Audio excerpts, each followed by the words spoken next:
大家好，我是夏妈。今天买了2斤的金桔，来跟大家分享一个特别好吃又简单的做法。首先用清水清洗一遍，再去掉根蒂，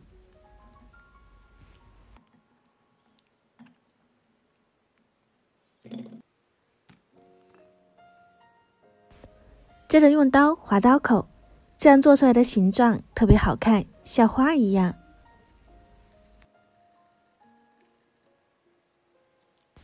稍微用手压一压，里面的籽就出来了。加入2勺食用盐，用清水泡搓5分钟。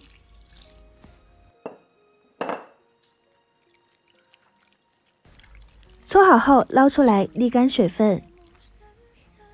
接着锅里倒900毫升清水，300克的冰糖，中火煮至糖融化，加入金桔。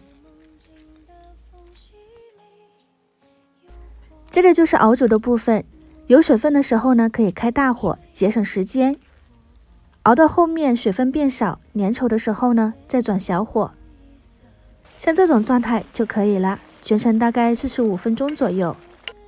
先拿出来一部分好看的金桔，铺在油脂烤盘上面。接着上下火100度，烤1个小时左右。没有烤箱的朋友呢，可以风干。不好看的金桔粘酱一起倒入密封罐，我这里面呢还加了一些糖桂花，没有的话呢也可以不加。这样的话呢，金桔桂花酱就做好啦，可以冲水单吃，抹面包片都非常不错。烤箱烘干的呢也弄好了，拿出来裹上一层糖粉或者是白砂糖，这样的话呢，蜜饯金桔就做好了。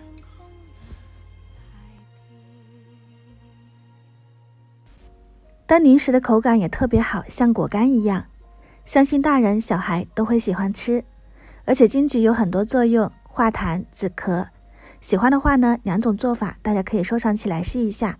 喜欢我的视频记得关注我，我是夏妈，下期再见。